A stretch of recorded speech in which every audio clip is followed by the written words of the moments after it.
Bear down, Bears fans. Another edition of the Chicago Bears podcast coming your way. Pat the designer, Courtney Cronin, live at Hallis.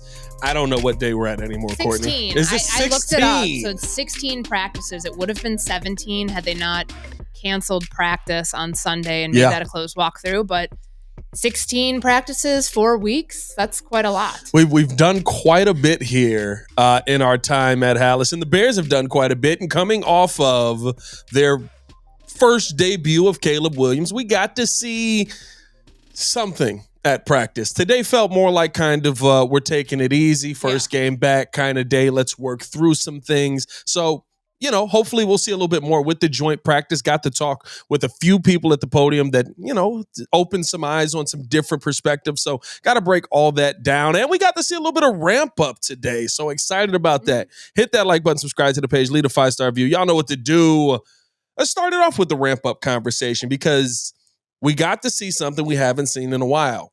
Kyler Gordon, Montez Sweat, and Tyrique Stevenson moving, essentially. Mm-hmm. And Jake Martin being back at practice, which I know is like further down the list of priorities of things to talk about. But it does help. But it does matter because this is somebody who, you know, early on in training camp, especially coming off of mini camp and OTAs, looked like somebody who was going to make the roster at the edge spot, somebody who brought experience from his time in Indianapolis, who knows this defense, and then gets hurt, rolled up, and like I think it was the first Friday of practice, and we haven't seen him since. So for him to not be in the training room during practice and to be out on the field, Eric Washington said that, you know, he talked to him today, said he's feeling good, and that's a good sign. Now, it's like with Montez Sweat and whatever this injury is that like has held him out since the end of July, like there's no concern, according to the defensive coordinator, that he will not be ready for week one. And I think you expect that. You're going to take it slow with your star Pro Bowl defensive end. But it's a good sign that he was doing something out there today and that Tyrique Stevenson and Kyler Gordon are getting back as well. Like I was in Buffalo early on Saturday morning and I had a chance and I was just kind of like getting in between TV hits and I was like, who's that on the field? It was Tyrique Stevenson and Kyler Gordon, like first. This is early, before 9, like right before 9 a.m. And the two of them were going through a pretty extensive rehab workout. And we saw some of that on a separate field during 7-on-7 today. And you hear what Matt Eberflus said last week, that Kyler's close to returning. They need to get him in the secondary. They need to get Tyrique Stevenson back out there. And it's no, you know, it's been, that has provided a good opportunity for the Jalen Joneses, the Greg Stromans, the Josh Blackwells to get some reps with the starting defense when those guys have been out. But you need to start to see your secondary come together and play together in order to know just like where the unit's at going into, you know, the regular season. So hopefully that's a sign for their sake that they are ready to get those guys back in action sooner rather than later. But you know, for a team that's had quite a few injuries during training camp, and we know this was an issue last year, to get these guys back and maybe they'll play this weekend, maybe they won't.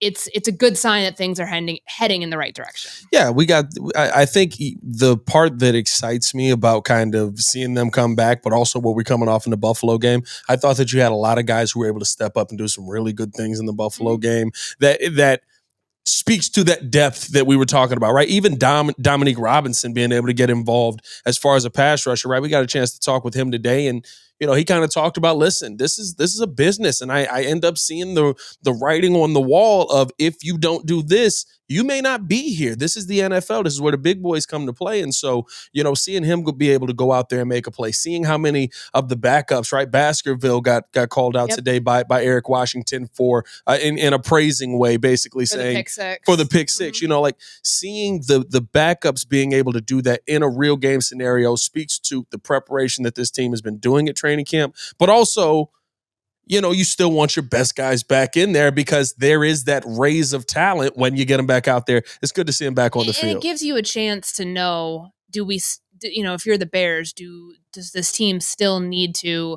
shore up any positions? Because they've been really quiet. I mean, they've signed a couple players here and there, like some very low on the radar sort of moves, but there hasn't been the big pass rusher signing that we thought going into training camp they might be interested in. There hasn't been any offensive line signings or any of like super significance to like move the needle of, okay, maybe this guy could compete for a starting job. Like right now, I think you're looking at this saying, barring injury, this is probably the group that they're going to end up rolling with on both sides. And of course, rosters are fluid and they can continue to change, and it'll probably change after the initial 53 is put out because of the waiver wire and where they are in the claim order. But they, like, I think right now you're seeing a group that is using the experience of some of the guys who are further down the depth chart from the game. So whether it was Austin Booker, who is getting a lot of praise right now, and rightfully so, 2.5 sacks, Daniel Hardy, the same thing in Buffalo. And even before that with the showing,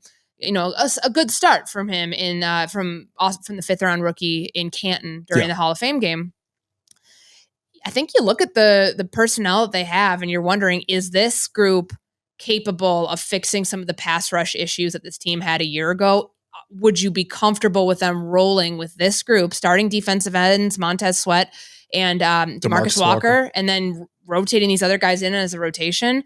Like, you really won't know until we see what that joint practice looks like and see if Joe Burrow is, moving freely back there or whether the pass rush is able to affect him. But it'd be good to get Montez Sweat out for that practice to see how he's able to perform, because they'll be in pads that day. It was a light day today. But all in all, I think they're going to know some more. They'll have some more answers to questions with this roster in terms of the depth at those two positions specifically by the end of this week after they go through the joint practice with Cincinnati. We're now 3 years into covering this front office. Do you think that Ryan Poles is more inclined to go with the young guys or maybe try to make a move? Because, like you said, seeing what Austin Booker has done, I think they didn't count him for a sack. I'm giving him his sack. The one in Canton. I don't know how he didn't get counted for a sack. It's not on the stat sheet. I saw him hit the quarterback. He hit the quarterback and landed on top of him. Like, that's a sack. So the 3.5 sacks in the preseason overall. You see some good things from Hardy, but there are names out there that definitely could help this team defensively that maybe are a little disgruntled with their team. We saw Haasan Reddick yesterday, which is probably the most confusing situation. Like, the Jets were like, "No, we're not going to pay you, dog. We just want to trade for you." Until you get in and they won't negotiate with him until he gets into training camp. He has not reported to training camp.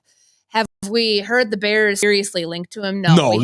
And I know that, like, there are a lot of Bears fans, having seen that news, think, go out and get him. Go all in on this.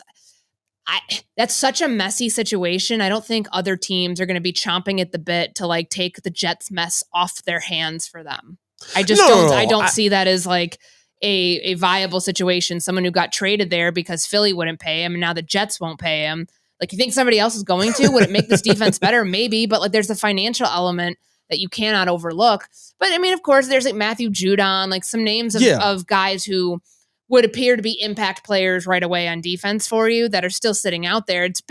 We haven't seen, like, any big trade, or you don't really see, like, huge trades happen outside of injury, like ones that are predicated off injury during training camp. But you haven't really seen a lot of movement by and large. And there's still several players out there from the wide receiver position to the defensive line who don't have new contracts or are unhappy with their contracts, who are now just kind of standing pat, waiting to see if there's going to be a move made.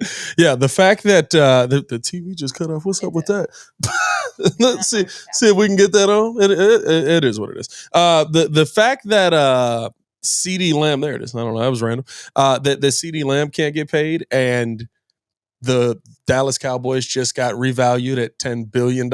Yeah. Like, I think that is the most interesting situation now in football to keep an eye on. But coming back here, do you feel like Ryan Poles is more inclined to say, the young guys are showing me something, let's roll with them? Or, maybe I need to look outside the organization and try and add some pieces here? Well, these are all his draft picks, yes, right? Like, we're 3 years into this. It's not trying to make something work with somebody else's guys. I mean, there are a couple players like a Khalil Herbert, who was not his draft pick, who's getting quite a bit of run in these preseason games and certainly in practice. But I think about Austin Booker and Ryan Poles' first 5th round draft pick in Dominique Robinson and what that's doing to the competition. I mean, Dominique Robinson was very self-aware in addressing his situation with this team and on the roster, and where he feels like it's now or never right now. Like, it's put up or shut up. I have to carve out a spot for myself on this roster, take advantage of the opportunities that I'm given, which he did on Saturday against the Buffalo Bills. He started in place of Montez Sweat. It wasn't Austin Booker. Not that I expected it to be,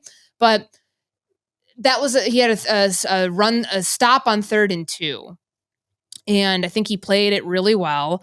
Those are the sorts of plays that you kind of look at as a coaching staff and say, okay, can this guy contribute on a situational basis, or are we better off, giving somebody else those reps? And I think that he's proven so far that he's doing all right with the reps that he's given. I'm not going to go out and go all hyperbolic about this and think that he's going to be a starter in this defense, but you can tell the pressure he feels just from having a rookie right now who's performing really well, who's kind of the apple of the eye of these defensive coaches, that, hey, Austin Booker's doing a really good job. That puts pressure on Dominique Robinson to figure out where do you fit in on this roster, and special teams is a role too with his body type and what they're trying to experiment with on the kickoff return, to what he can do defensively with these substitutions. So I guess to answer your question, does Ryan Poles want to just roll with his young guys, or we haven't seen him show any interest. We haven't heard anything reported about hey, they're close to signing this guy, or hey, they're in talks with this player. I mean, a couple months ago, we thought Yannick Ngakoue was going to be here by now. Thought it was a lock, yeah. By 4 weeks of training camp that he would be here. Now it's crickets. So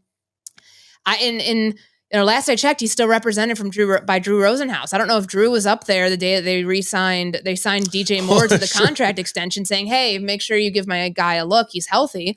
But it is something to keep an eye out on for when and where they might try to upgrade if they still feel they have to, because cuts are in.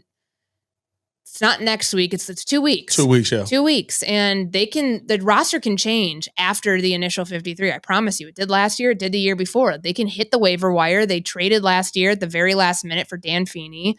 And not that did much, but that's when they were active, after kind of a gap in between training camp and getting ready to what does your week one roster look like? No, yeah. And I think what's where Bears fans are looking to see more or expecting to see more, we're seeing guys step up that at a certain point you just got to give them credit. And Dom Rob is one of them to me, because Dom Rob has not had a bad training camp. He's been in the backfield. He has gotten to the quarterback. Of course, you can't hit the quarterback. But I think Saturday was a little bit of validation, even to some of us who have seen it, because it's all right, does this speak more to the offensive line struggling, or is Dom Rob actually getting better? I think most of us were on, this O-line is struggling left and right. Of course, Dom Rob's in the backfield. I thought that Saturday was a big feather in the cap of maybe he has found something. Maybe he has been able to accomplish something. With Austin Booker, we've seen a ton of it in camp, and we saw it in the Canton game a little bit as well. But even in the Canton game, you're going, it's versus 2s and 3s. When you see him go out there versus a Pro Bowl left tackle and is able to do the things that he was able to do, I think it has just a little bit more validation to say, maybe we do have some pieces here that you can rely on heading into the season. And the fact that they've gone this far into training camp and haven't added anybody else leads you to believe that they're comfortable rolling with this group. That they've seen enough to know, if we have to stick with this group, we'll be okay. Of course, there's been injuries and, both sides, offensive line and defensive line, but they haven't made a subsequent move to try to remedy any of the perceived holes that they would have on the roster. So we'll see. I think it's going to be a good opportunity for them against Cincinnati this week, when you have a chance to have a bunch of unscouted looks and see how you're going to react to it, and who can work off script and who can't, who can go against a defense. If you're on the offensive line, and even Braxton Jones was talking about just learning from the experience last year with the Indianapolis Colts when they had the 2-day crossover before the preseason game, about how to prepare for those things and prepare for stuff that you're not used to seeing from your own defense in practice. And it's the same thing for this defense going against that offense that has Joe Burrow and, a decent offensive line in front of him.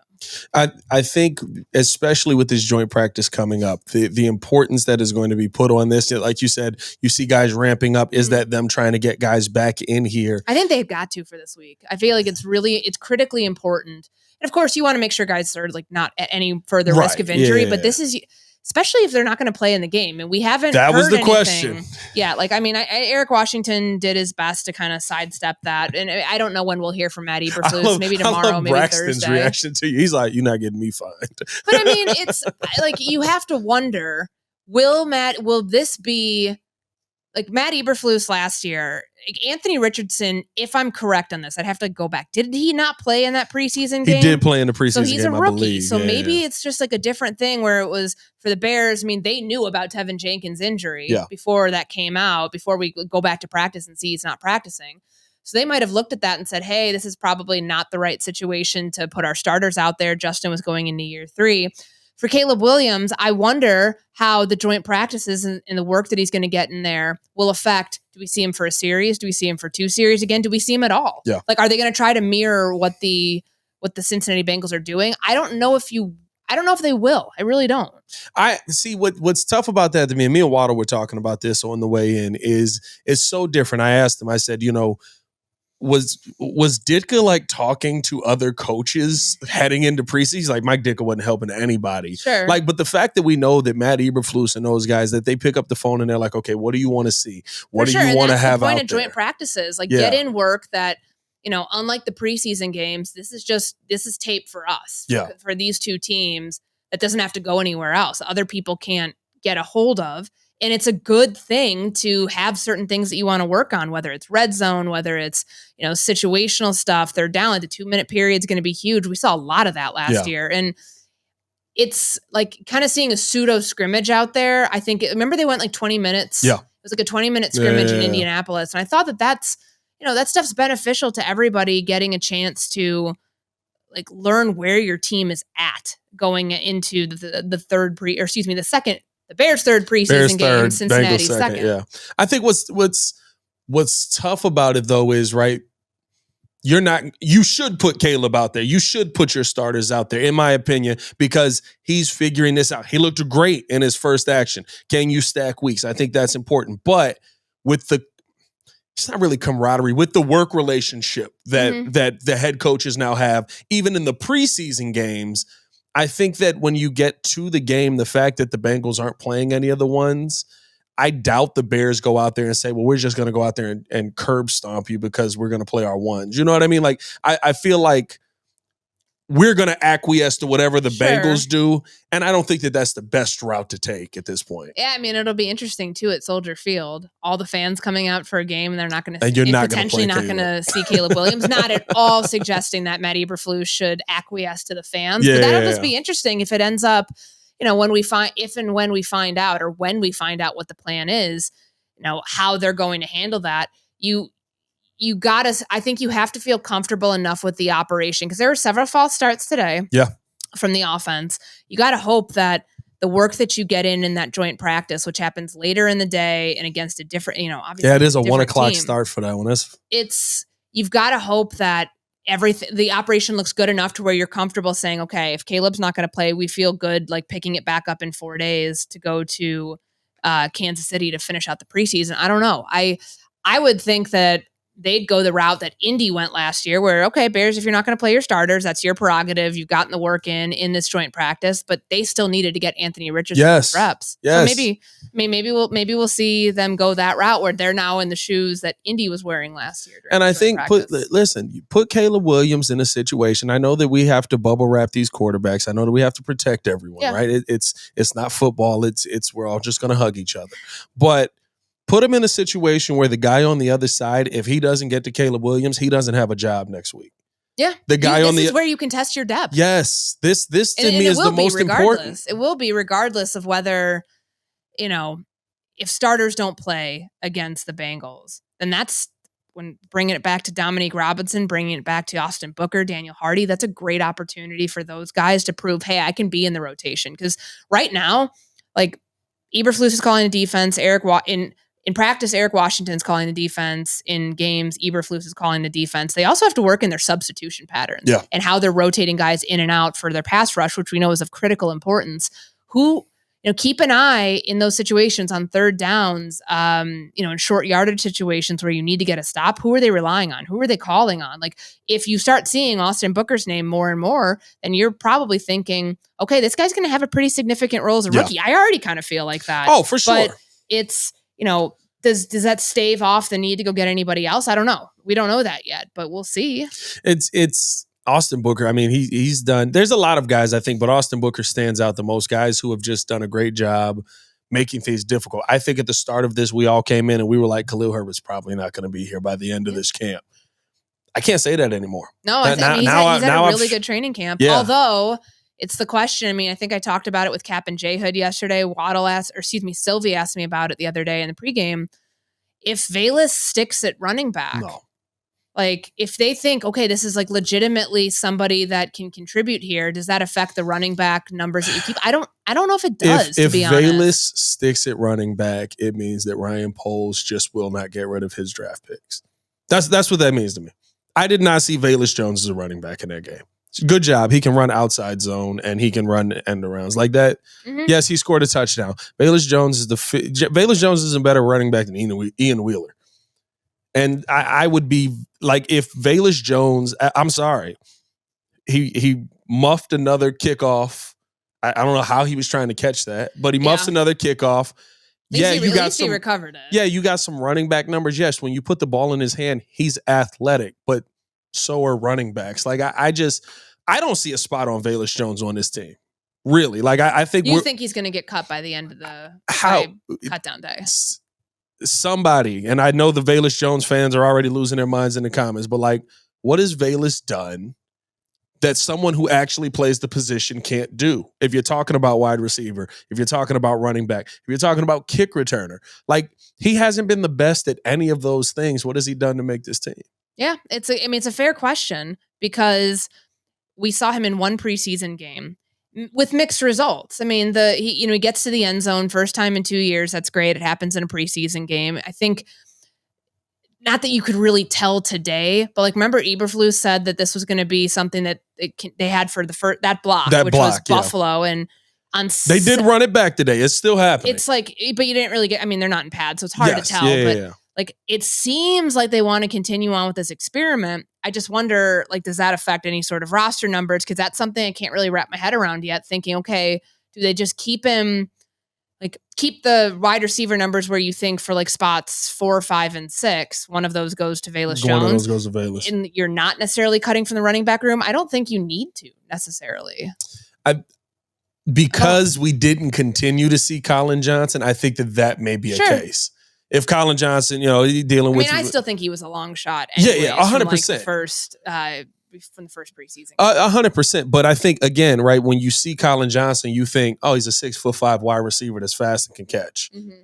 I don't think that with Velus Jones. I think he's a 6 foot tall athlete that if you get the ball in his hands, maybe he can do something really good.